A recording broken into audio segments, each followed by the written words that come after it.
Good morning, नमस्कार, सुप्रभात। मैं पंकज सिंह एक बार फिर से आप सभी का स्वागत करता हूं करियर टाइम ऑनलाइन कोचिंग, देश की कोचिंग के इस यूट्यूब चैनल पर, इस ऑनलाइन प्लेटफॉर्म पर। तो जैसा कि बच्चों, मेरे मित्रों, मेरे दोस्तों, आप सभी को पता है नागरिकता टॉपिक की हम बात कर रहे हैं, सिटीजनशिप हम पढ़ रहे हैं। एक पार्ट हम पढ़ चुके हैं कल, और आज जो होगा वो सेकंड पार्ट होगा। तो जो भी बच्चे आज देखने आए हैं वो फर्स्ट पार्ट को जरूर देखें, जिससे कि आपके सारे के सारे डाउट्स क्लियर हो जाएं। क्योंकि आप सभी को पता है, मैंने वहां पर बताया है कि भैया व्यक्ति कितने प्रकार के होते हैं, व्यक्तियों को कितने वर्गों में बांटा जाता है, और जो नागरिक होता है, जो मूलभूत नागरिक होता है, पूर्णतः नागरिक होता है, देश का पूर्णतः सदस्य होता है, उसके पास क्या क्या विशेषाधिकार होते हैं, ये सारी चीज मैंने आपको बता दी है। गुड मॉर्निंग बच्चों, गुड मॉर्निंग। फटाफट से वीडियो को शेयर कर दो, लाइक कर दो, चैनल को सब्सक्राइब कर दो, वीडियो को शेयर करो फटाफट से, जिससे कि और लोग भी जुड़े। आप लोगों के दोस्त हो गए, आप लोगों के रिलेटिव्स वाले हो गए, तो और लोग भी जुड़े, और लोगों को भी क्या हो बच्चों, इस चीज का बेनिफिट मिल सके कि वो नागरिकता टॉपिक को समझ सकें। ठीक है, सौम्या सिंह गुड मॉर्निंग, अंजलि अखबार good morning, Vaishnavi Shukla good morning. चलिए, अमनदीप राठौर गुड मॉर्निंग भाई, फटाफट से जुड़ जाओ भाई, आज फिर मजा आएगा, बिल्कुल आएगा भैया। फटाफट से सारे के सारे बच्चे ऑनलाइन आ जाइए, क्योंकि हम ऑनलाइन आ चुके हैं। आप सभी को पता है भैया, 10 बजे का अलार्म लगा के रखा करो कि 10 बजे पंकज सर की क्लास है, मतलब क्लास लेनी है। समझ गए ना सभी कि 10 बजे मतलब सारे काम 10 बजे से पहले निपटा लो, और 10 बजे चुपचाप आके बैठ जाओ। ठीक है, अपना आराम से ईयरफोन लगाया और सुनना शुरू कर दिया।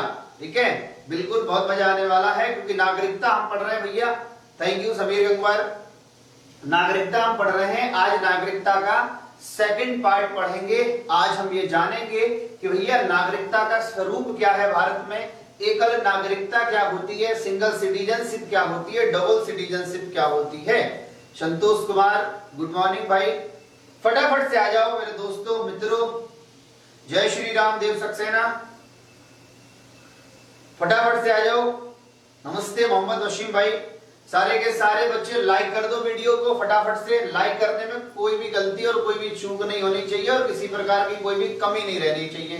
ठीक है, क्योंकि आप सभी को पता है, आप सभी को पता है सारी की सारी चीजें बहुत ही मेहनत से चल आ रही है। ठीक है, तो लाइक करने में, वीडियो को शेयर करने में किसी प्रकार की कोई भी कमी मत छोड़ना, पहले बता रहा हूं बच्चों आपको।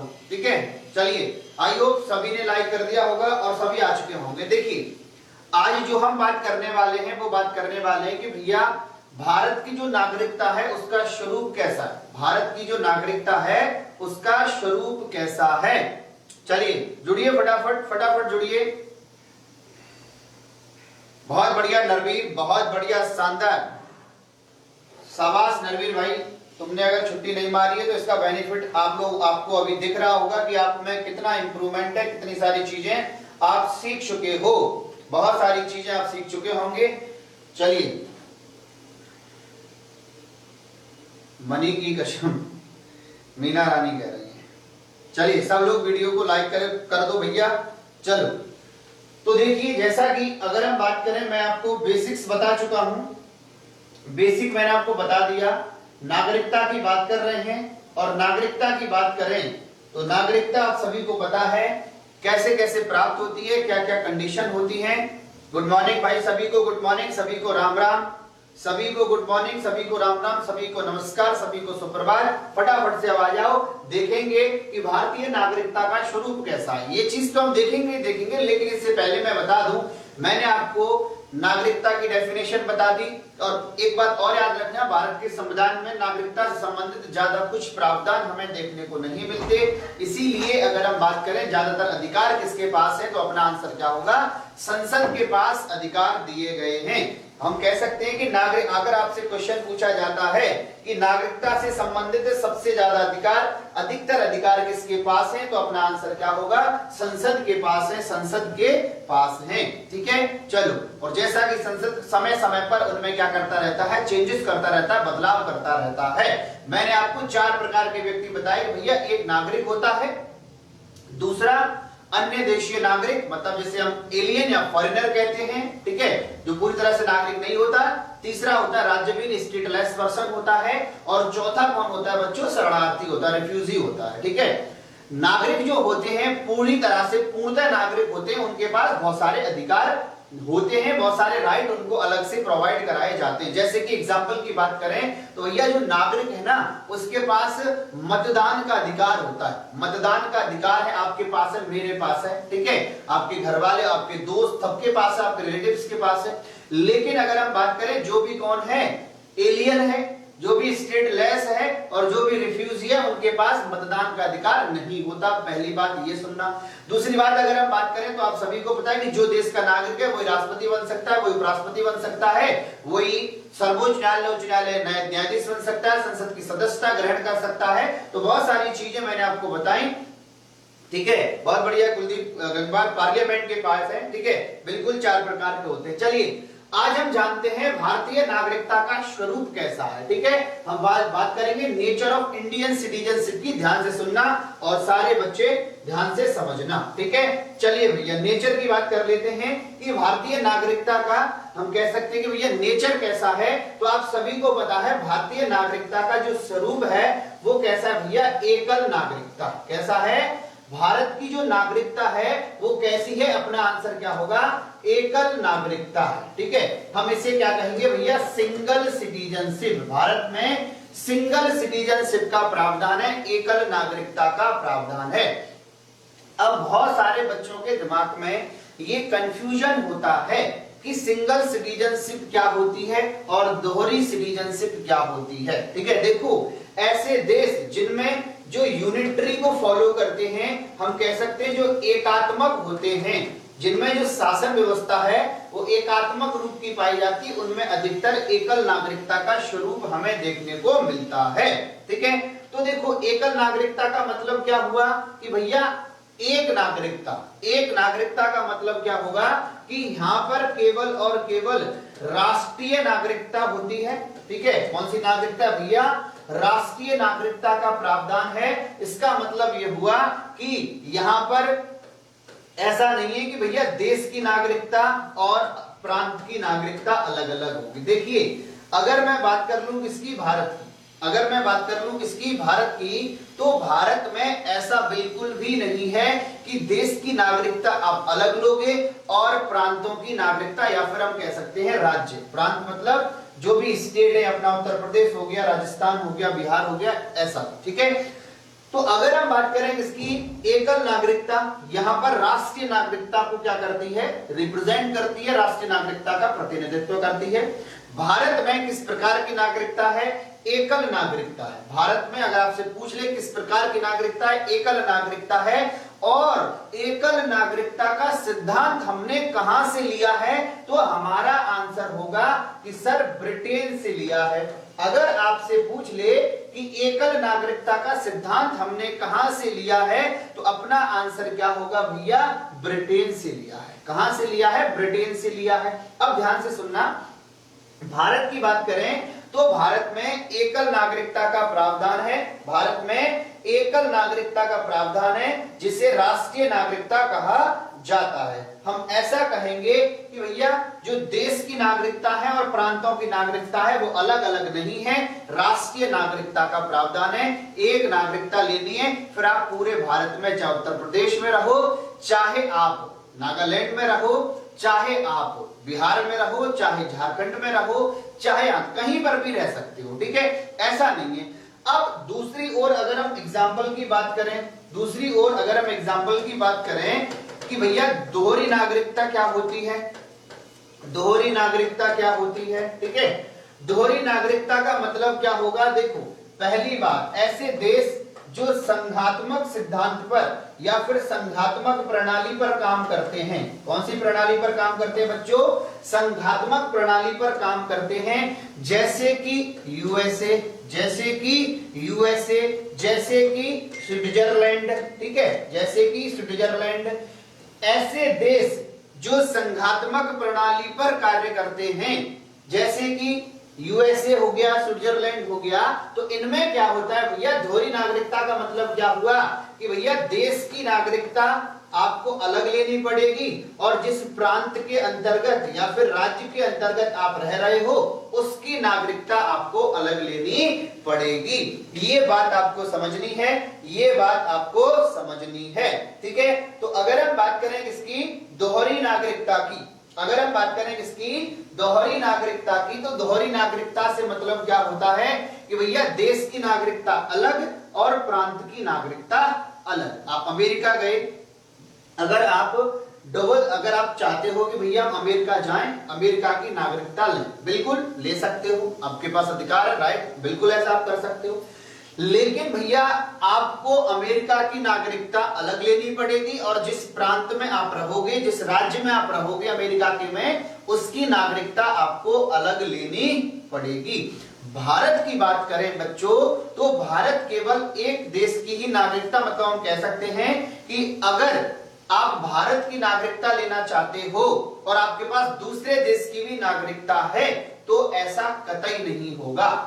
अगर मान लीजिए कोई व्यक्ति भारत की नागरिकता लेना चाहता, मैं हूं, मेरे पास ऑलरेडी मान लीजिए थाईलैंड की नागरिकता है, ठीक है, मेरे पास ऑलरेडी थाईलैंड की नागरिकता, लेकिन मैं चाहता हूं कि मैं भारत की भी नागरिकता लूं, तो भैया पहले उस नागरिकता को मुझे क्या करना होगा, समाप्त करवाना होगा, वो नागरिकता छोड़नी पड़ेगी, तभी हम क्या कर सकता हूं, मैं भारत की नागरिकता प्राप्त कर सकता हूं, भारत की नागरिकता प्राप्त कर सकता हूं, ठीक है। संघात्मक की बात करें तो इंग्लिश में इसको कहते हैं फेडरल या फिर फेडरलिज्म, ठीक है। चलिए, तो अगर हम बात करें इसकी दोहरी नागरिकता, आपकी समझ में आ गया। तो भारत में अगर आपसे कोई पूछे कि नागरिकता का किस प्रकार का स्वरूप है, तुम्हारा आंसर क्या होगा, एकल नागरिकता का स्वरूप है, सिंगल सिटीजनशिप का स्वरूप है। और सिंगल सिटीजनशिप का जो स्वरूप होता है ना, वो किस पर कार्य करता है, जो यूनिटरी सिस्टम को जो देश क्या करते हैं, अपनाते हैं, या फिर कह सकते हैं एकात्मक प्रणाली जिन देशों में होती है। एग्जाम्पल की बात कर लें तो ब्रिटेन की, ब्रिटेन के अंतर्गत बच्चों क्या है, तो अपना आंसर क्या होगा, सिंगल सिटीजनशिप है। जबकि दोहरी नागरिकता की बात करें तो वहां पर देश और प्रांत की नागरिकता अलग अलग होती है, देश और प्रांत की नागरिकता अलग अलग होती है, ठीक है। तो अगर मैं बात करूं किसकी, भारत की, तो भारत केवल एक देश की ही नागरिकता की परमिशन देता है, एक से अधिक देशों की नागरिकता की परमिशन नहीं देता। अगर आप भारत में रह रहे हो, अगर आप भारत में रह रहे हो, आप चाहते हो कि हम नेपाल की भी नागरिकता ले लें और भारत की भी नागरिकता ले लें, तो भैया दोनों देशों की नागरिकता को आप कंटिन्यू नहीं कर सकते, क्योंकि भारत एकल नागरिकता का मतलब क्या हुआ, ये एक देश की ही नागरिकता को क्या करता है, प्रोत्साहित करता है, या फिर कह सकते हैं एक देश की नागरिकता का ही प्रतिनिधित्व करता है, ठीक है। चलिए भैया, इतना क्लियर होगा सभी का, इतना सभी का क्लियर होगा कि भारत में जो नागरिकता का स्वरूप है वो कैसा है। तो अपना आंसर क्या होगा, अपना आंसर क्या होगा कि एकल नागरिकता का स्वरूप है। कैसा स्वरूप है, एकल नागरिकता का स्वरूप है। अब देखिए, जो नागरिकता है ना, भारत में नागरिकता प्राकृतिक व्यक्तियों को ही दी जाती है, ठीक है। देखिए, नेचुरल पर्सन्स जो है ना, नेचुरल पर्सन्स, अगर हम बात करें नेचुरल पर्सन्स को ही भारत में क्या दी जाती है, नागरिकता प्रदान की जाती है। हम ऐसा कह सकते हैं किसी भी विधिक व्यक्ति को नागरिकता नहीं दी जाती, किसी भी विधिक व्यक्ति को नागरिकता नहीं दी जाती। विधिक व्यक्ति से मतलब क्या हुआ भैया, विधिक व्यक्ति से मतलब है किसी भी कंपनी को नागरिकता नहीं दी जाएगी और किसी भी निगम को नागरिकता नहीं दी जाएगी। ऐसी बहुत सारी चीजें जो क्या है, विधिक। देखिए, व्यक्ति की मैं बात करूं, जब आप आईपीसी पढ़ोगे तो वहां पर आपको व्यक्ति की जो डेफिनेशन मिलेगी ना, व्यक्ति की जो परिभाषा मिलेगी, वहां पर व्यक्ति पर्सन के अंतर्गत कंपनी को भी काउंट किया जाता है, किसी निगम को भी काउंट किया जाता है, संघ को भी काउंट किया जाता है, संघ को भी व्यक्ति ही माना गया है, कंपनी को भी व्यक्ति माना गया है, निगम को भी व्यक्ति माना गया है, समूह को भी व्यक्ति माना गया है। तो भैया एक बात जरूर याद रखना कि विधिक व्यक्तियों को नागरिकता नहीं दी जाती, नेचुरल पर्सन्स को ही नागरिकता दी जाती है। अगर आपसे क्वेश्चन मैं पूछूं तो फटाफट से मुझे ये बता दीजिए कि क्या भारत में विधिक व्यक्ति को नागरिकता दी जा सकती है? क्या भारत में विधिक व्यक्ति को नागरिकता दी जा सकती है? फटाफट से कमेंट सेक्शन में कमेंट करके बताइए मुझे कि क्या भारत में किसी भी विधिक व्यक्ति से हमारा मतलब क्या होगा भैया? तो आप देख पा रहे हैं विधिक व्यक्ति का मतलब क्या है? कोई भी कंपनी, कोई भी निगम आदि, ठीक है। और भी जैसे कि संघ हो गया, ठीक है, एक संघ हो गया, ठीक है। उसके बाद अगर हम बात करें एक समूह हो गया, इनको नागरिकता नहीं दी जाती, केवल और केवल किसको दी जाती है? प्राकृतिक व्यक्ति को दी जाती है। बहुत बढ़िया, नहीं दी जाती। तो किसे मिलेगी भैया? अपना आंसर क्या होगा? प्राकृतिक व्यक्ति को मिलेगी। हम कह सकते हैं नेचुरल पर्सन को ही नागरिकता दी जाएगी। चलिए, इतना समझ गए होंगे। भारत की बात करें तो भारत में नागरिकता का स्वरूप कैसा है? एकल, ठीक है। अगर आपसे भारतीय नागरिकता का स्वरूप पूछे तो आपका फटाक से आंसर हो जाएगा कि कैसा स्वरूप है? एकल है, सिंगल सिटीजनशिप है। चलिए अब मैं आगे आपको दिखा देता हूं। देखिए, भारतीय नागरिकता के स्वरूप के संबंध में 3 महत्वपूर्ण बातों पर विचार किया गया है। अगर हम बात करें किसकी? भारतीय नागरिकता की, तो भारतीय नागरिकता के स्वरूप के संबंध में 3 महत्वपूर्ण बातों पर विचार किया जाना बहुत जरूरी है। देखो, पहली बात क्या कह रही है? पहली बात क्या है कि भारत राज्य एकल नागरिकता। देखो, मैंने अभी आपको बताया कि भारत जो राज्य है या फिर भारत जो देश है वो एकल नागरिकता का मतलब क्या होगा? राष्ट्रीय नागरिकता को ही मान्यता देता है। इसका मतलब भारत में केवल और केवल क्या है भैया? राष्ट्रीय नागरिकता। आपको राष्ट्र की नागरिकता लेनी है, आपको किसी प्रांत की, किसी भी राज्य की, किसी भी जिले की, किसी भी तहसील की, किसी भी गांव की नागरिकता नहीं लेनी है, ठीक है। दोहरी नागरिकता अर्थात देश तथा राज्यों की अलग अलग नागरिकता को नहीं। देखो, अगर हम बात करें, ये लाइन आप समझ पा रहे होंगे कि भारत क्या कर रहा है भैया? एकल नागरिकता, राष्ट्र की नागरिकता, राष्ट्र से नागरिकता लेनी है, दोहरी नागरिकता नहीं। दोहरी नागरिकता का यहाँ पर मतलब क्या है? देश की नागरिकता अलग और राज्य की नागरिकता अलग, ठीक है।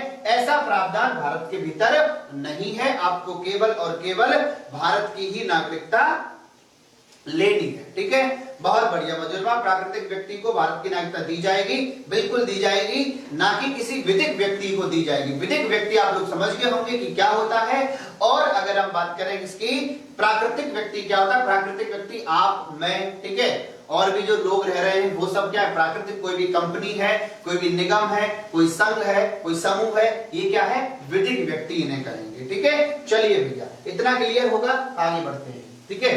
अब देखिए, दूसरी बात क्या कह रहा है?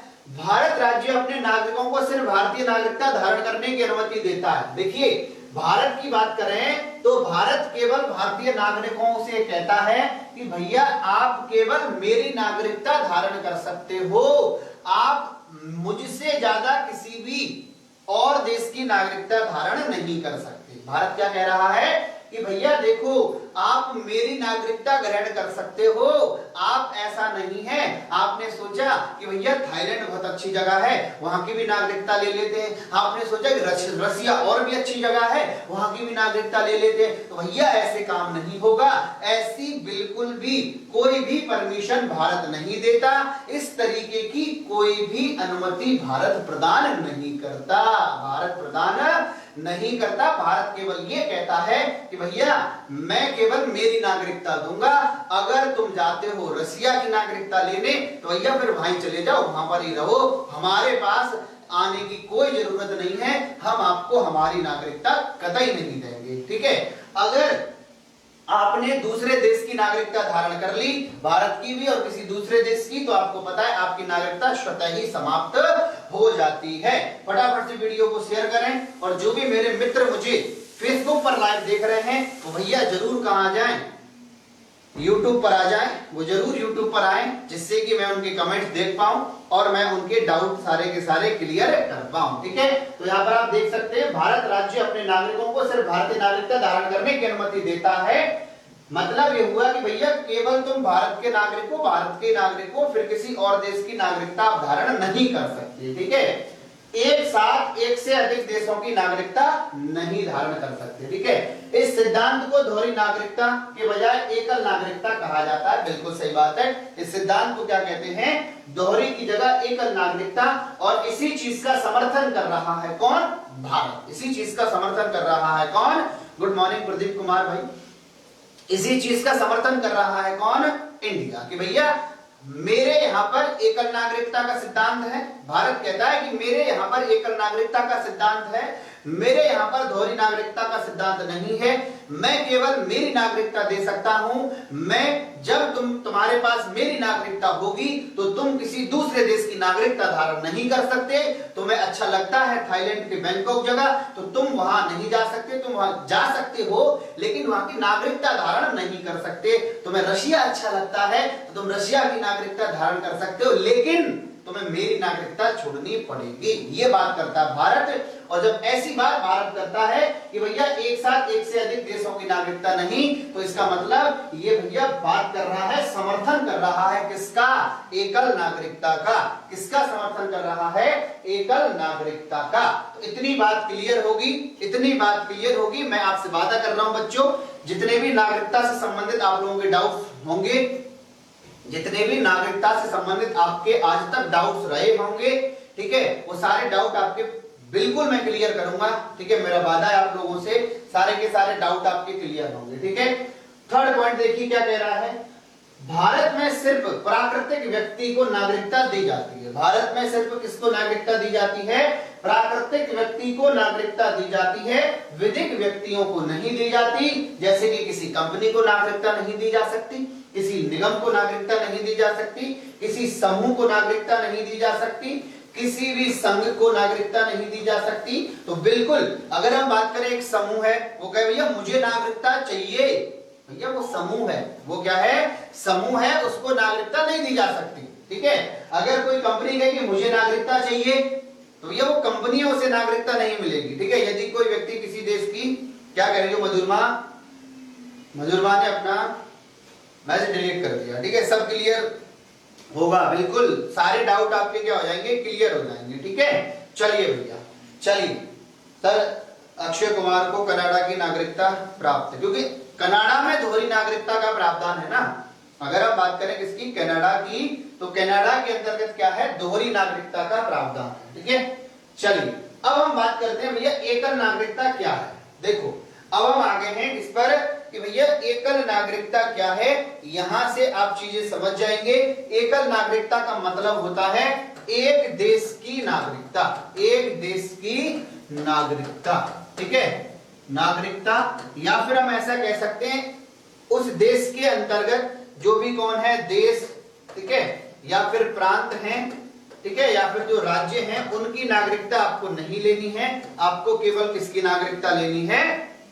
देश की नागरिकता लेनी। आपको केवल किसकी नागरिकता लेनी है? देश की नागरिकता लेनी है। ठीक है, तो अगर हम बात करें इसकी, भैया मैंने आपको बताया कि एकल नागरिकता का जो प्रावधान है, जितने भी कौन है? यूनिटरी कंट्री हैं, ठीक है, जो भी कैसे देश हैं? एकात्मक प्रणाली को जो देश फॉलो करते हैं, उनमें एकल नागरिकता है। जैसे कि इंग्लैंड की बात कर लें, उनके अंतर्गत इंग्लैंड में क्या है भैया? एकल नागरिकता। और आप सभी को पता है एकल नागरिकता का सिद्धांत हमने लिया कहां से है? तो आंसर क्या होगा? इंग्लैंड से ही लिया है। ठीक है, लेकिन ऐसे देश जिनमें क्या है? संघात्मक सिस्टम है। क्या है भैया? संघात्मक व्यवस्था है, संघात्मक प्रणाली है, वो बात करते हैं किसकी? दोहरी नागरिकता की। ठीक है, तो अब आपका एक बात तो यहां से क्लियर हो जाती है बच्चों, मेरे मित्रों।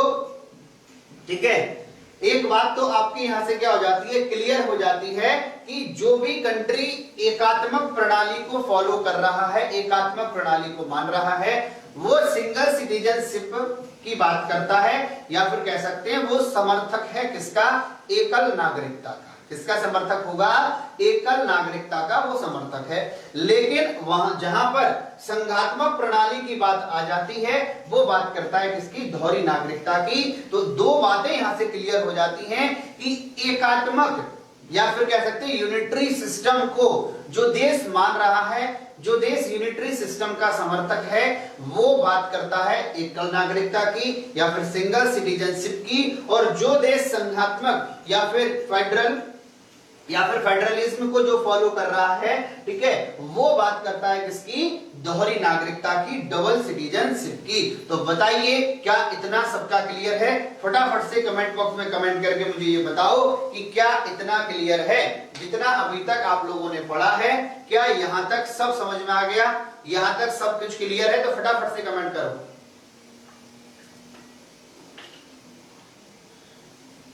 फटाफट से मुझे बताओ कि क्या यहां तक सारी बातें क्लियर हैं?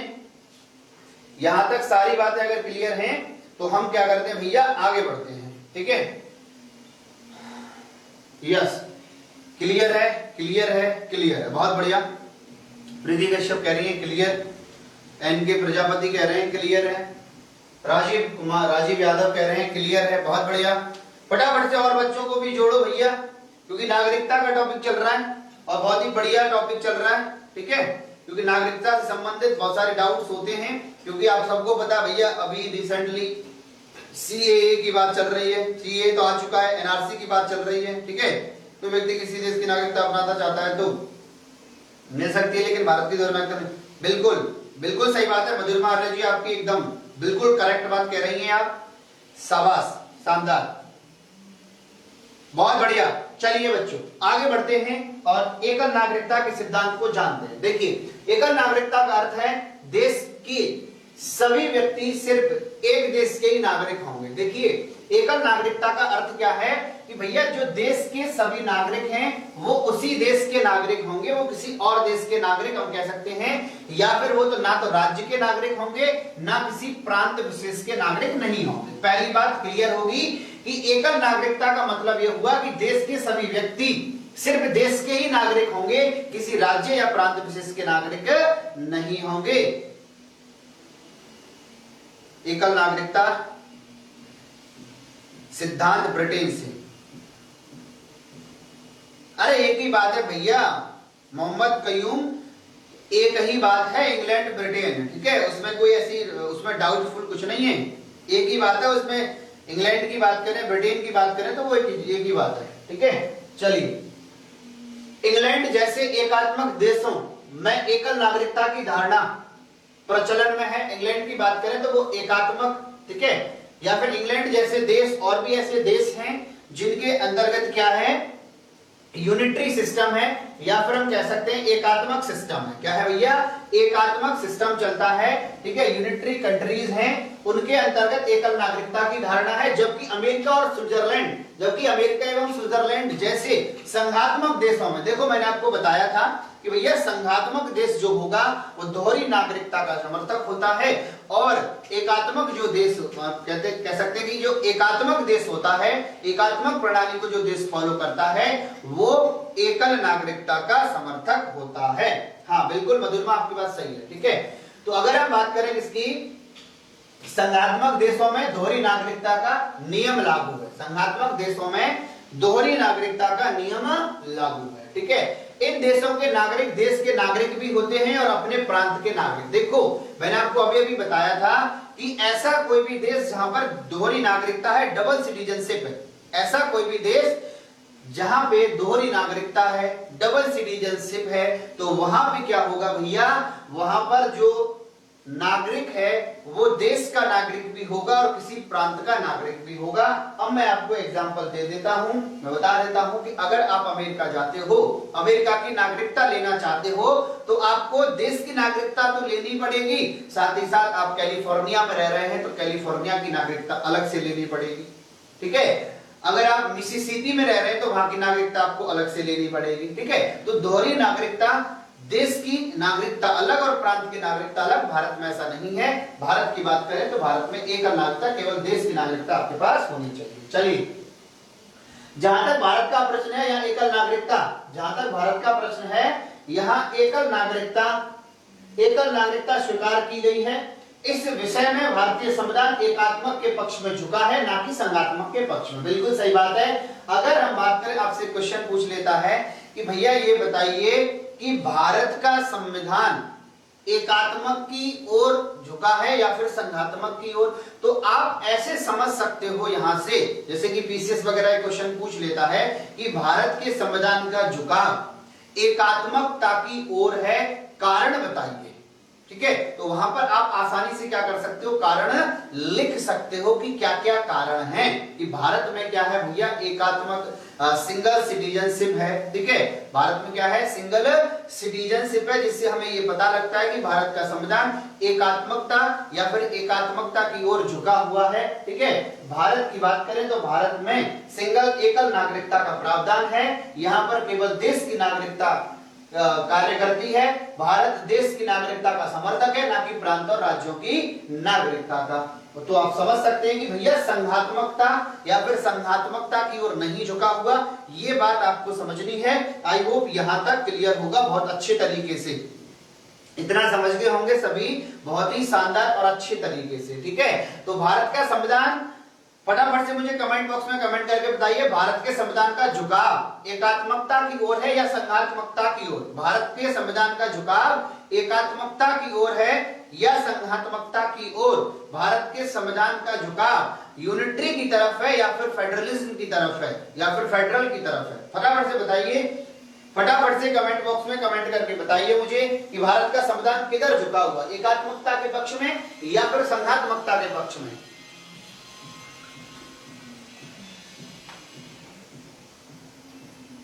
बहुत बढ़िया, बहुत बढ़िया, सिंगल सिटीजन। चलिए, शाबाश बच्चों। देखो, मैं बहुत ही ब्रीफ में पढ़ाने वाला, बहुत ही अच्छे तरीके से, बहुत ही डिटेल में पढ़ाने वाला हूं आपको नागरिकता, और आप ये खुद ही आइडिया लगा सकते हो। आप ये खुद ही आइडिया लगा सकते हो कि अभी तक मैं आर्टिकल्स पर नहीं पहुंचा हूं, अभी मैं नागरिकता के बेसिक फैक्ट ही आपको बता रहा हूं। ये नागरिकता से संबंधित क्या है भैया, बेसिक फैक्ट ही चल रहे हैं। अभी आर्टिकल्स पर तो अपन पहुंचे ही नहीं है, अनुच्छेदों पर हम पहुंचेंगे। ठीक है, वहां पर भी हमें प्रावधान मिलेगा। बहुत बढ़िया। कहां पर है भैया, एकात्मकता की ओर झुका हुआ है, ना कि संघात्मकता की ओर। क्यों झुका हुआ है, अगर कोई आपसे पूछ ले तो बता देना भैया, भारत सिंगल सिटीजनशिप का समर्थक है, और ऐसे देश जो एकात्मकता की ओर झुके होते हैं, जो सिंगल सिटीजनशिप के समर्थक होते हैं, वो एकात्मकता की ओर झुके होते हैं। ठीक है, चलिए अगली बात करते हैं। अब देखो, अब हम बात करते हैं एकल नागरिकता के अपवादों की। एकल नागरिकता के कुछ क्या है, अपवाद है कुछ। हम बात करेंगे इसकी एक्सेप्शंस ऑफ सिंगल सिटीजनशिप। एकल नागरिकता के अपवाद क्या है? ठीक है, क्योंकि हमें इतना तो आइडिया रहता है कि एकल नागरिकता क्या है, ये सारी चीज तो पता है, लेकिन जब कभी अपवाद से प्रश्न आ जाता है तो हम उसका आइडिया नहीं लगा पाते। ठीक है, बहुत बढ़िया। सिंगल सिटीजनशिप, शाबाश शाबाश, बहुत बढ़िया। चलिए, सिंगल से समझ आता नहीं, अभी अच्छे से समझ आ गया। देखिए, बहुत बढ़िया मधुरिमा आर्या जी, आपकी बिल्कुल बहुत अच्छे से आई हो, सबकी समझ में आ गया होगा। यस सर, सिटीजनशिप समझ आती नहीं है, अभी अच्छे से समझ आ रहा है। बहुत बढ़िया, बिल्कुल समझ में आएगा, क्योंकि बहुत ही आसान शब्दों में हमारी टीम ने मिलकर सारी की सारी चीजें बनाई और सारे के सारे तथ्य आप लोगों के सामने रखे हैं। ठीक है, तो इसीलिए हम कहते हैं कि भैया ज्यादा से ज्यादा वीडियो को शेयर किया करो, जिससे कि और भी ऐसे बच्चे हैं जो इन चीजों से ग्रसित हैं, जो ये चीज नहीं समझ पाते। वीडियो को भैया लाइक जरूर कर देना, क्योंकि आप सबको पता है व्यूअर्स ज्यादा हैं, लाइक कम है, तो ये गलत बात है यार। ठीक है, तो वीडियो को लाइक करना कोई भी ना भूले, वीडियो को शेयर करना भी कोई ना भूले। ठीक है, चलिए एकल नागरिकता के हम कुछ अपवादों की बात करते हैं कि जो सिंगल सिटीजनशिप होती है उसके अपवाद क्या होते हैं, उसके एक्सेप्शंस क्या हैं। ठीक है, चलो एक्सेप्शंस की बात करेंगे। तो देखिए भैया, अनुच्छेद 15 का सेक्शन 1, अनुच्छेद 15 का भाग 1 क्या कहता है कि विभिन्न व्यक्तियों के बीच, देखो अनुच्छेद 15 किसकी बात करता है, भेदभाव की बात करता है। किसकी बात करता है, डिस्क्रिमिनेशन की बात करता है कि जाति, धर्म, लिंग, ठीक है, इन सभी के स्थान, मतलब क्या नहीं होगा, जन्म स्थान आदि के आधार पर किसी भी व्यक्ति के अंतर्गत भेदभाव नहीं किया जाएगा। ठीक है, अनुच्छेद 15 किसकी बात करता है? भेदभाव की बात करता है, ठीक है। और 15 का सेक्शन 1 क्या कह रहा है कि विभिन्न व्यक्तियों के बीच धर्म, मूल वंश, जाति, लिंग और जन्म स्थान, देखिए ये केवल जन्म स्थान की बात कर रहा है, निवास स्थान की बात नहीं कर रहा, पहली बात याद रखो।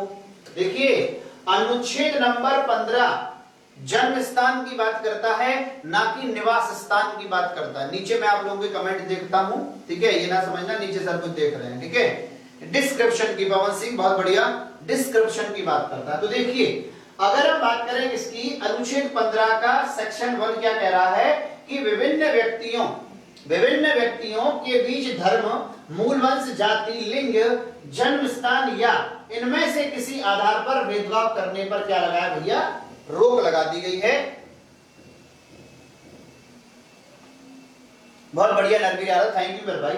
तो देखिए 15 का ये क्या कहता है कि धर्म, मूलवंश, जाति, लिंग, जन्म स्थान। अब देखो यहां पर ये चीज पकड़नी है, ये चीज पकड़नी है क्या?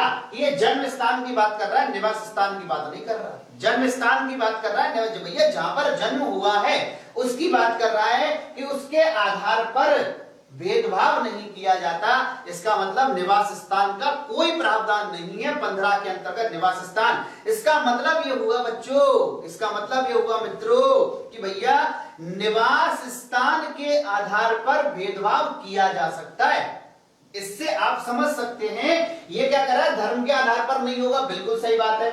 वंश के आधार या मूल वंश के आधार पर नहीं होगा, ठीक है, समझ गए। जाति के आधार पर भी नहीं होगा, समझ गए। लिंग के आधार पर भी नहीं होगा, समझ गए। जन्म स्थान के आधार पर भी नहीं होगा, समझ गए। लेकिन कहीं पर भी बात नहीं हुई किसकी? निवास स्थान की। इसका मतलब क्या हुआ कि भैया जो राज्य है वो निवास स्थान के आधार पर भेदभाव कर सकता है। इसका मतलब कोई भी राज्य अपने राज्य के नागरिकों के लिए, कोई भी राज्य अपने राज्य के नागरिकों के लिए विशेष प्रावधान कर सकता है।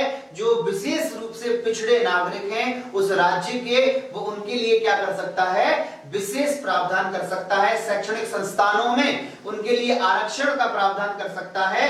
क्यों कर सकता है भैया? क्योंकि यहाँ पर निवास स्थान की बात नहीं हुई, यहाँ पर जन्म स्थान की बात हुई। जैसे कि मैं आपको एग्जाम्पल दूं, मध्य प्रदेश की बात करें तो मध्य प्रदेश का रिसेंटली डिस्प्यूट चल रहा है। वहां की मतलब जो विधानसभा है उसमें एक बिल आया, शिवराज सिंह चौहान की सरकार की बात करें तो उन्होंने एक बिल पेश किया और उस बिल में कहा गया कि भैया हमारे राज्य में, मतलब मध्य प्रदेश में सरकारी नौकरी केवल मध्य प्रदेश के निवासियों को ही दी जाएगी।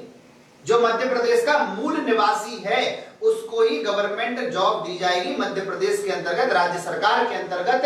तो आप देख सकते हैं कि अनुच्छेद 15 में निवास स्थान की बात नहीं हो रही और निवास स्थान के आधार पर भेदभाव हो सकता है। ये सर्वोच्च न्यायालय की बात करें वो भी इस बात को मान चुका है कि भैया निवास स्थान की बात तो हुई नहीं, जन्म स्थान की बात हो रही है केवल। कहां पे? 15 के 1 में निवास स्थान की बात नहीं हो रही। तो मध्य प्रदेश की बात करें तो वहां पर यह विधेयक अब बहस में बदल चुका है। ये इस विधेयक पर बहस चल रही है कि भैया ऐसे भेदभाव नहीं हो सकता, ऐसे भेदभाव नहीं हो सकता। अगर ऐसे भेदभाव होगा तो फिर अनुच्छेद 14 और अनुच्छेद 16 का क्या होगा? वहां पर हनन होगा। अगर मध्य प्रदेश के अंतर्गत ये प्रावधान लागू हो जाता है, रिसेंटली ये चर्चा में है प्यारे बच्चों, आप लोगों ने देखा होगा न्यूज में, ठीक है। तो अगर ये प्रावधान वहां पर पास हो जाता है मध्य प्रदेश के अंतर्गत कि मध्य प्रदेश सरकार के अंतर्गत केवल मध्य प्रदेश का मूल निवासी ही गवर्नमेंट जॉब में लगेगा, सरकारी नौकरी उसको मिलेगी। क्यों? क्योंकि 15 में जन्म स्थान की बात हुई है, निवास स्थान की बात नहीं हुई। तो कहीं ना कहीं अगर ये चीज लागू होती है तो अनुच्छेद 16 का सीधा क्या है भैया? हनन होना है। आर्टिकल नंबर 16 की बात करें क्योंकि उसमें लोक नियोजन की समानता है, उसमें क्या है? लोक नियोजन की समानता है, ठीक है। तो चलिए आगे बढ़ते हैं। तो देखिए ये देखो, किंतु इन आधारों पर निवास स्थान शामिल नहीं है। देखो मैंने आपको बता दिया कि भैया निवास स्थान शामिल नहीं है और ये बात आप समझ भी चुके होंगे कि ये चीज एक अपवाद है। ये चीज क्या है? अपवाद है। तो निवास स्थान की बात करें तो निवास स्थान के आधार पर भेदभाव हो सकता है। चलिए आगे की बात करें। अनुच्छेद 16 का 3 क्या कह रहा है? ये भी एक अपवाद में आता है, ध्यान से समझना। संसद को अधिकार देता है कि वह किसी राज्य या संघ राज्य क्षेत्र से संबंधित पदों पर नियुक्ति के लिए उस राज्य या संघ राज्य क्षेत्र में निवास संबंधी अर्हता लागू कर सकती है। देखो जो मैंने आपको बताया वो अर्हता मतलब योग्यता है। देखो जो मैंने आपसे अभी अभी कहा था ना, वो आप यहां पर देख सकते हैं, ठीक है, कि भाई ये क्या कह रहा है कि संसद को यह अधिकार है कि वो किसी भी राज्य, कोई भी राज्य है या संघ राज्य क्षेत्र, कोई भी राज्य या संघ राज्य क्षेत्र है से संबंधित पद, मतलब राज्य या संघ राज्य क्षेत्र से संबंधित पदों पर नियुक्ति के लिए उस राज्य या संघ राज्य क्षेत्र में निवास संबंधी, मतलब जो लोग उस वहां के क्या हैं भैया, मूल निवासी हैं, जो लोग उसके क्या हैं, मूल निवासी हैं, उनसे संबंधित योग्यता लागू कर सकती है।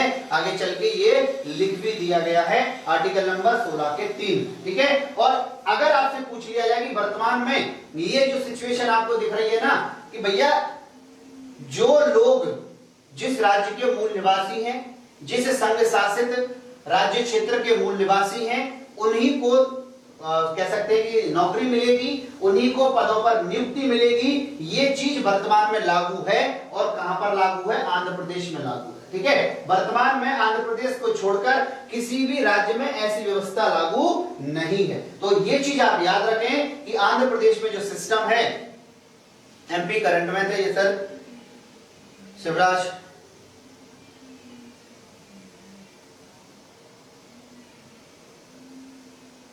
चलिए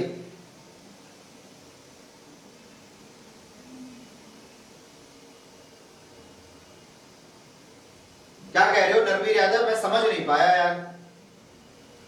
चलिए 16 आर्टिकल की बात करें तो यहां पर संसद की बात हो रही है, ठीक है, लेकिन विधेयक की बात करें तो वो तो कौन लाया है, सरकार लाई है ना, ठीक है।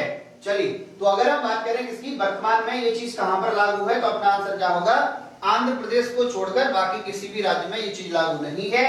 यह व्यवस्था संविधान के 32वें संशोधन, मतलब आंध्र प्रदेश में जो ये व्यवस्था की गई है, ये संविधान के 32वें संशोधन 1973 में ये प्रावधान किया गया कि भैया आंध्र प्रदेश में ऐसा हो सकता है, ऐसा आंध्र प्रदेश में किया जाएगा, ठीक है, द्वारा संविधान के अनुच्छेद 371 घ जोड़कर लागू कर दी गई, ठीक है। तो ये चीज आपको याद रखनी है, आंध्र प्रदेश में वर्तमान में ये व्यवस्था है, ठीक है, कि वहां पर क्या होगा, उस राज्य के जो लोग हैं, मूल निवासी हैं, उनको क्या मिलेगी, पदों पर नियुक्ति मिलेगी।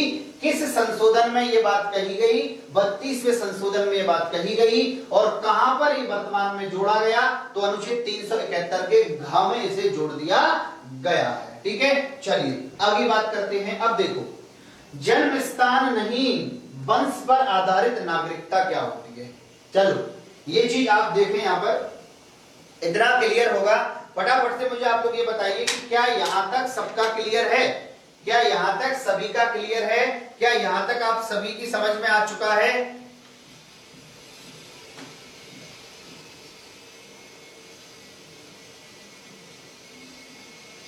चलिए क्या यहां तक सबका क्लियर है, फटाफट से वीडियो को शेयर करो भैया, ज्यादा से ज्यादा बच्चों को जोड़ो, जिससे कि उनके भी डाउट्स क्लियर हो सके। चलिए आस्था प्रजापति करें, यस सर ऑल क्लियर है। एन के प्रजापति यस, पवन क्लियर है, यस यस, फटाफट से आने दो, सब समझ आ गया सर, थैंक यू भाई देव सक्सेना। चलिए बहुत बढ़िया, चलिए शाबाश शाबाश, शानदार, चलिए बहुत बढ़िया, चलो बहुत बढ़िया, सब समझ आ गया, yes yes yes. Priyanka, Anjali Gangwar yes, ठीक है, धर्मेंद्र सिंह कह रहे हैं यस, मोहम्मद कयूम क्लियर है गुरुजी, बहुत बढ़िया बेटा। चलिए भाई अब बात करते हैं कि जन्म स्थान नहीं वंश के आधार पर नागरिकता क्या है। कि भारत की बात करें तो भारत के अंतर्गत जन्म स्थान नहीं, ये वंश के आधार पर नागरिकता क्या है, ये चीज हमें देखनी है, ठीक है, ये चीज हमें अब समझनी है, ठीक है, कि भैया भारत की बात कर। देखो जन्म स्थान का मतलब क्या है, जन्म स्थान का मतलब ये है कि अगर ऐसे तो जन्म स्थान के आधार पर नागरिकता भारत में होती तो आप बताइए, अगर कोई फॉरेनर भारत घूमने आया और यही क्या हो गया, बच्चे का जन्म हो गया, भारत में ही बच्चे का जन्म हो गया, तो भैया उसको तो भारत की नागरिकता अपने आप मिल जाती, उसे कुछ करने की जरूरत ही नहीं। ठीक है, तो यहां पर अगर हम बात करें तो जन्म स्थान के आधार पर नहीं, भारत में अगर हम बात करें तो किसके आधार पर है भैया, वंश के आधार पर नागरिकता है। ठीक है, चलो बहुत बढ़िया, यजुर्बा मिश्रा क्लियर है, बहुत बढ़िया, शाबाश। तो देखिए जन्म स्थान के आधार पर नहीं है, यहां पर किसके आधार पर है, वंश के आधार पर नागरिकता की हम बात करने वाले हैं कि भैया कैसे कैसे वंश के आधार। देखिए विभिन्न देशों में नागरिकता दो प्रकार से प्रचलित है, एक जिसे हम कहते हैं जस सैग्नविश और एक कहते हैं जस सोलाई और जस सैग्नविश। अब देखिए इसका मतलब होता है राइट ऑफ ब्लड, इसका मतलब क्या होता है, राइट ऑफ ब्लड, हम कह सकते हैं रक्त का अधिकार। देखिए भैया ध्यान से सुन लेना, क्वेश्चन पूछे जाते हैं, बहुत ही अच्छे लेवल का हम पढ़ रहे हैं, बहुत ही शानदार लेवल का हम पढ़ रहे हैं। इसका मतलब होता है राइट ऑफ सॉइल।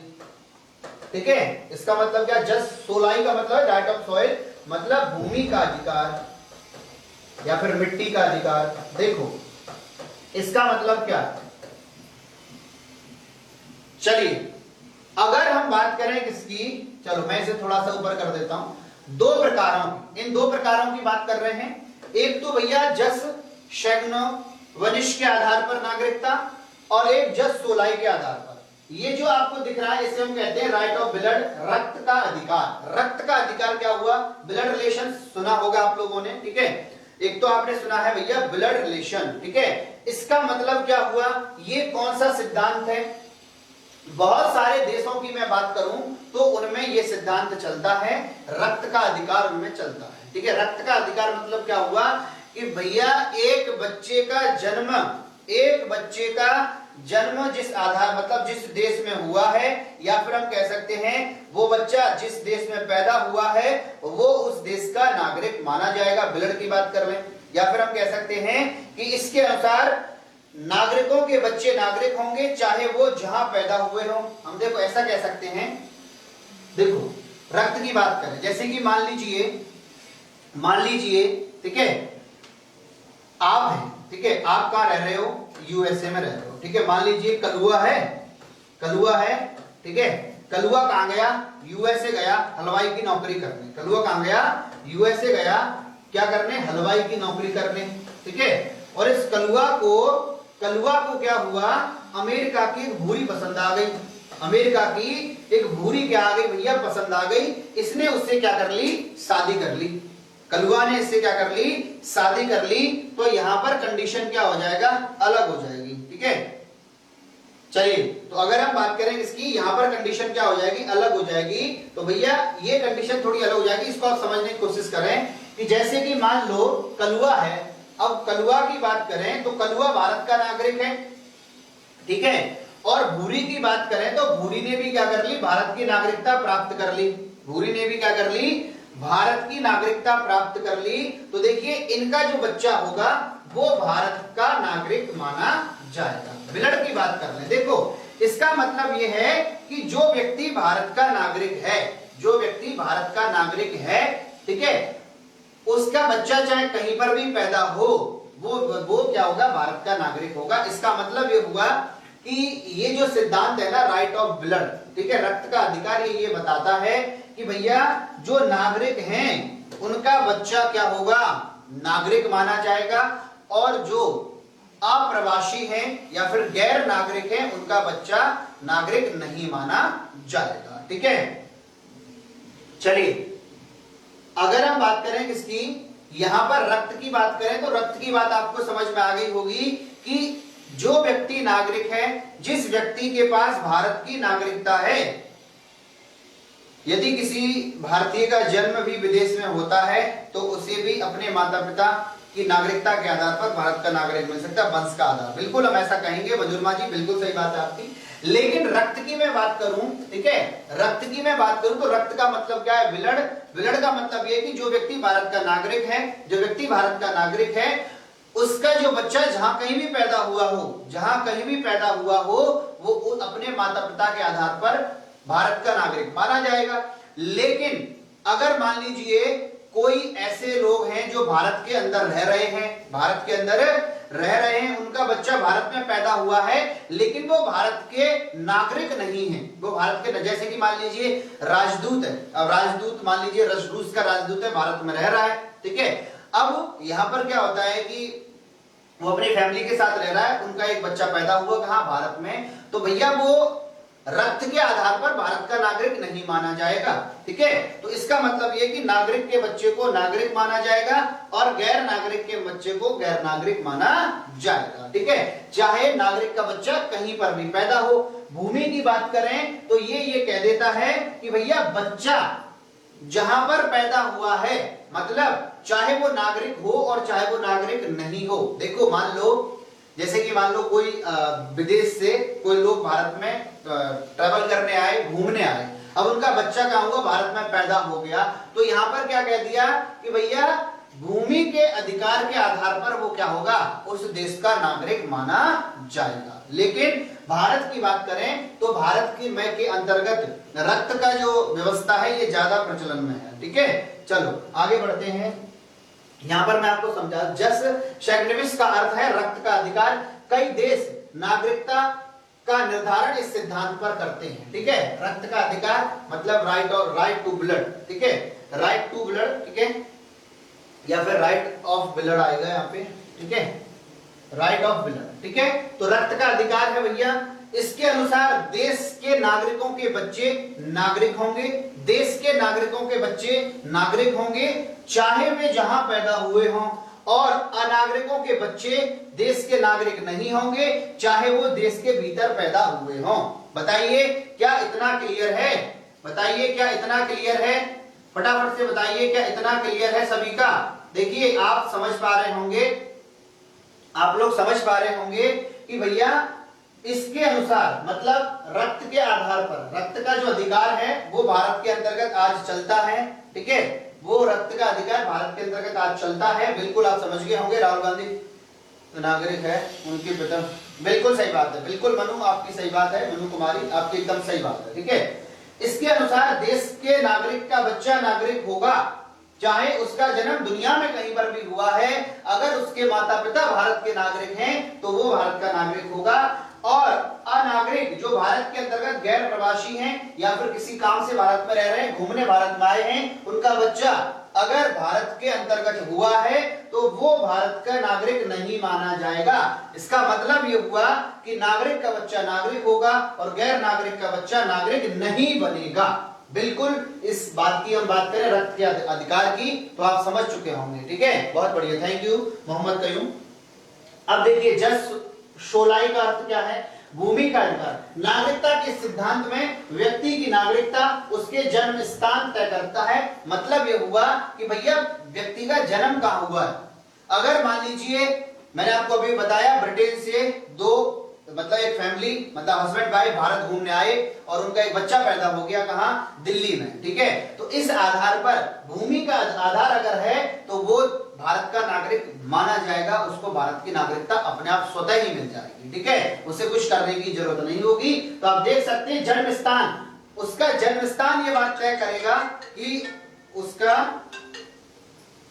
जन्म स्थान ये बात तय करेगा कि भैया उसकी नागरिकता जो है वो कहां की होगी, भारत की होगी या फिर किसी और देश की, ठीक है। तो बिल्कुल ये चीज आप याद रखना कि जन्म स्थान के आधार पर जस 16 अगर आपसे पूछ ले तो भैया आप याद रखना कि भूमि का अधिकार कह रहा है, मतलब जहां उस बच्चे का जन्म हुआ है वहां की नागरिकता उसको स्वतः मिल जाएगी, चाहे उसके माता पिता भारत के नागरिक हों और चाहे ना हों।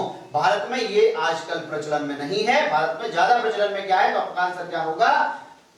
जस सैग्निविस भारत के अंदर रक्त का अधिकार प्रचलन में है, ठीक है, ना कि रक्त या वंश से, ठीक है। देखिए फ्रांस इस सिद्धांत का प्रमुख समर्थक है। फ्रांस कौन से सिद्धांत की बात करता है? जस शोलाई। मतलब आप फ्रांस गए घूमने, आप क्या गए, मान लो हनीमून मनाने गए कहां?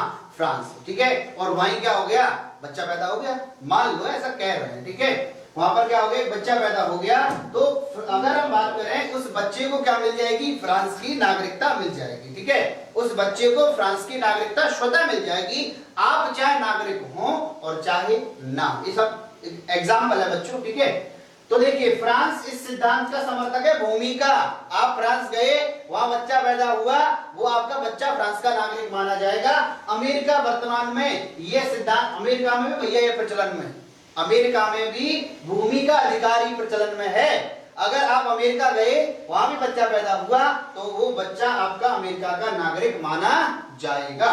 चलिए उसके बाद हम बात करते हैं, नोट की बात करेंगे हम भैया अगली क्लास में, ठीक है। नोट की बात करेंगे हम कब, अगली क्लास में। आज की क्लास हम यहीं पर समाप्त करते हैं प्यारे बच्चों। ज्यादा से ज्यादा वीडियो को शेयर करें, लाइक करें, चैनल को सब्सक्राइब करें, और जो भी बच्चे मुझे फेसबुक पर देखते हैं वो हमारे YouTube चैनल पर जरूर आए, चैनल को सब्सक्राइब जरूर करें भैया, क्योंकि आपको पता है पूरी टीम लगी हुई है, लगातार मेहनत कर रहे हैं तुम्हारे लिए, जी तोड़ मेहनत हो रही है, निस्वार्थ भाव से मेहनत हो रही है। तो आप भी उसमें क्या कर सकते हैं, अपनी भागीदारी, अपना पार्टिसिपेशन कर सकते हैं। तो चलिए आज की क्लास हम यहीं पर समाप्त करेंगे। इससे आगे हम कब पढ़ेंगे, आगे पढ़ेंगे। तो आप सभी को पता है 12:15 बजे सभी तैयार रहें, अलार्म लगा लें, क्योंकि गुलाम वंश या फिर कह सकते हैं इतिहास की क्लास होने वाली है भैया। 12:15 बजे अलार्म लगा लें, रिमाइंडर लगा लें कि 12:15 बजे पंकज सर फिर से आने वाले हैं, ठीक है। और इतिहास की बात करने वाले हैं, बहुत ही रोमांटिक तरीके से हम इतिहास पढ़ेंगे, बलबन का शासनकाल पढ़ेंगे, जो कि बहुत ही इंपॉर्टेंट है। एग्जाम के अंदर क्वेश्चन आता ही आता है, कहां से भैया, बलबन से, ठीक है। तो 12:15 बजे तैयार रहें, बिल्कुल रिमाइंडर लगा के अब कहीं पर भी जाएं, और अगली क्लास लें मैथ की, बहुत ही शानदार जबरदस्त क्लास होने वाली है, ठीक है। धमाकेदार ऐसे कहते हैं ना, वही धमाका होगा, ठीक है। तो चलिए भैया आज की क्लास हम यहीं पर क्या करेंगे, समाप्त करेंगे। और आप सभी को पता है सब पढ़ेंगे, सब पढ़ेंगे, करियर टाइम है तो मुमकिन है, ठीक है। चलो थैंक यू बच्चों, इसी के साथ क्लास खत्म करते हैं।